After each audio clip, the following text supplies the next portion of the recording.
Iran के पूर्व supreme leader Ayatollah Ali Khamenei के सुपुर्द खाक के बाद एक बार फिर ईरान पर बड़े हमले का खतरा मंडरा रहा है। और यह खतरा इस बार अमेरिका की तरफ से नहीं बल्कि इजराइल की तरफ से है।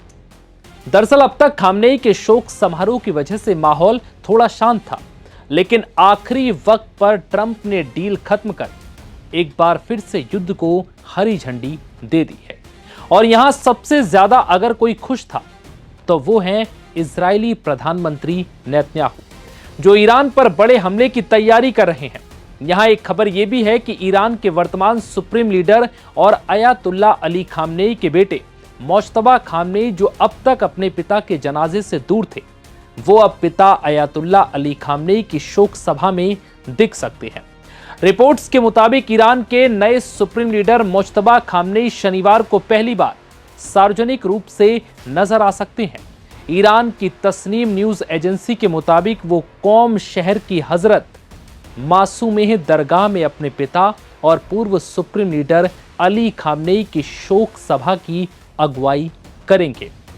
हालांकि इस बीच इजराइल ने ईरान को फिर से धमकी दे दी।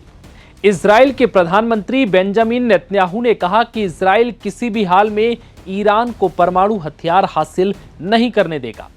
नेतन्याहू ने साफ कर दिया कि ईरान के खिलाफ अभी जंग खत्म नहीं हुई है, जरूरत पड़ने पर हम कभी भी हमला कर सकते हैं।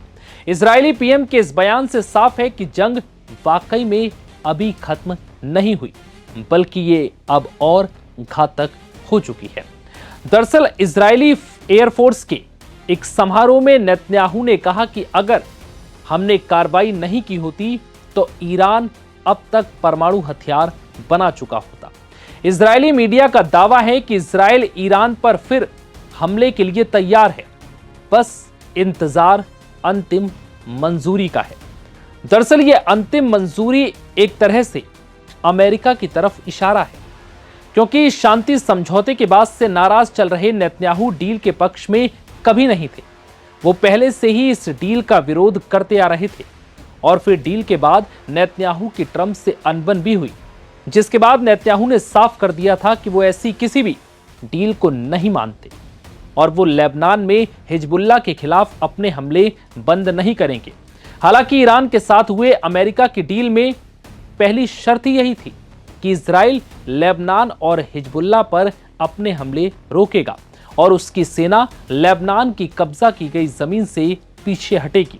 हालांकि इजराइल ने ऐसा करने से साफ इनकार कर दिया और लेबनान में हिजबुल्लाह पर अपने हमले और तेज कर दिए, जिसके बाद से इस डील के टूटने की संभावना बढ़ गई और नेतन्याहू भी चाहते थे कि किसी भी हाल में यह डील टूट जाए।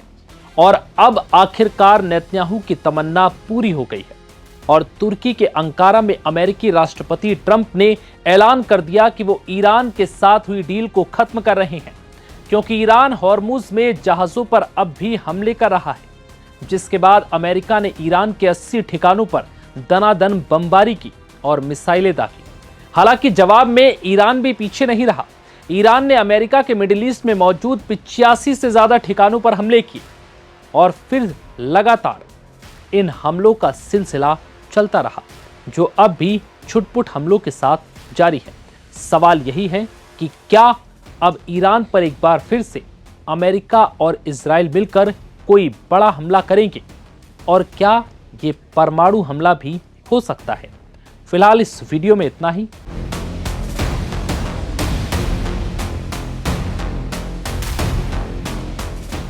नौ जुलाई को ईरान के पूर्व supreme leader Ayatollah Ali Khamenei के सुपुर्द खाक होने से पहले ईरान ने एक वीडियो जारी किया, जिसने पूरी दुनिया को हैरान कर दिया।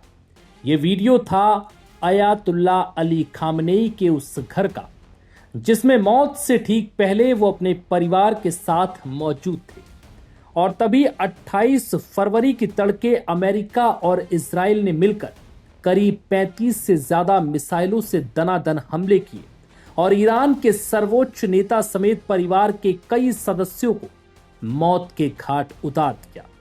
अब 9 जुलाई को उन्हें सुपुर्द खाक करने से पहले इस वीडियो के जरिए ईरान ने दुनिया को यह दिखाने की कोशिश की कि कैसे अमेरिका और इजराइल ने मिलकर उनके वतन में तबाही मचाई और उनके सुप्रीम लीडर को मार डाला। खामनेई जिस आवास में रहते थे उसका नाम बैत-ए-रहबरी था, जो ईरान की राजधानी तेहरान में मौजूद सबसे सुरक्षित सरकारी इमारत थी। लेकिन अब खंडहर में यह तब्दील हो चुकी है। यह आवास बाहर से दिखने में जितना पुराना लग रहा था, यह अंदर से उतना ही शाही और भव्य था, जिसकी नक्काशी और सजावट किसी का भी दिल जीत ले।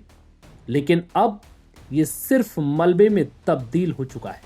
हैरानी की बात यह है कि जिस वक्त अमेरिका और इजराइल ने मिलकर यहां एयर स्ट्राइक की, उस वक्त ईरान के supreme leader Ayatollah Ali Khamenei के साथ उनके परिवार के कई सदस्यों समेत तमाम वरिष्ठ अफसर मौजूद थे। रिपोर्ट्स के मुताबिक इस हमले में खुद अयातुल्ला अली खामेनेई, उनकी बड़ी बेटी, दामाद और उनके बेटे मोज्तबा खामेनेई की पत्नी और एक पोती भी मारे गए। इसके साथ ही करीब 40 से ज्यादा वरिष्ठ अधिकारियों की मौत हो गई।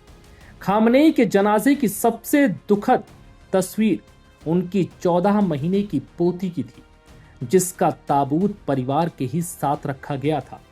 इस छोटे से ताबूत को देखकर हर किसी की आंखें नम हो गई। सवाल यही था कि आखिर उस मासूम की क्या गलती थी, जिसे बेरहमी से मौत के घाट उतार दिया गया। 14 महीने की उस बच्ची को इस बात का अंदाजा भी नहीं होगा कि उसकी मौत आखिर क्यों हुई। 9 जुलाई को एक तरफ जहां खामेनेई के सुपुर्द खाक की तैयारी चल रही थी, तो वहीं दूसरी तरफ ईरान ने इस वीडियो को जारी कर एक तरह से अमेरिका और इजराइल को यह संदेश देने की कोशिश की कि अब इसका बदला भी उसी अंदाज में लिया जाएगा जैसे अमेरिका और इजराइल ने हमले किए थे। ऐसा हम इसलिए कह रहे हैं क्योंकि अयातुल्ला अली खामेनेई के जनाजे के कार्यक्रम के पहले दिन से ही ईरानियों की ये मांग है कि खून का बदला खून से लिया जाए। ट्रंप और नेतन्याहू को भी इसी तरह मौत के घाट उतारा जाए, तब जाकर ये बदलाव पूरा होगा। 4 जुलाई से शुरू हुए खामेनेई के जनाजे का कार्यक्रम 9 जुलाई को मशहद में उन्हें दफनाने के साथ खत्म हो गया। वहीं अब ईरान और अमेरिका में हुआ समझौता भी खत्म हो चुका है।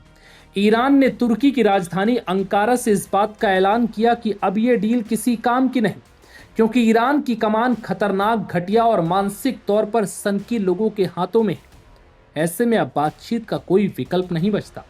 जिसके बाद ही अमेरिका ने ईरान के कई ठिकानों पर बमबारी शुरू कर दी और पहले दिन करीब 80 से ज्यादा ठिकानों पर हमले किए। और इसके पीछे की वजह हॉर्मुज में ईरान के द्वारा कमर्शियल जहाजों को निशाना बनाना बताया गया। फिर क्या था, ईरान भी कहां शांत बैठने वाला था। ईरान ने भी पलटवार करते हुए मिडिल ईस्ट देशों कतर, सऊदी, बहरीन में मौजूद अमेरिकी सैन्य ठिकानों को निशाना बनाया और करीब 85 से ज्यादा ठिकानों पर भीषण हमले करने का दावा किया। वहीं दूसरे दिन ये जंग और ज्यादा खतरनाक हो गई। दूसरे दिन अमेरिका ने ईरान के 90 से ज्यादा ठिकानों पर बैलिस्टिक मिसाइलों और भारी भरकम बमों से हवाई हमले किए और ईरान के प्रमुख ठिकानों को नष्ट करने का दावा किया। इस दौरान ईरान के सबसे रणनीतिक पोर्ट चाबहार पर भी बम बरसाए गए, जिसके बाद ईरान ने भी फिर से मिडिल ईस्ट में अमेरिकी सैन्य ठिकानों पर और ज्यादा आक्रामक हमले किए और बड़े नुकसान का दावा किया। इसके साथ ही ईरान ने हॉर्मुज को पूरी तरह से ब्लॉक करने का भी दावा किया। ईरान का कहना है कि जब तक हॉर्मुज का कंट्रोल उसके हाथ में है, अमेरिका के हर हमले का जवाब वो उसी की भाषा में देता रहेगा। नव भारत टाइम्स की रिपोर्ट में इतना ही।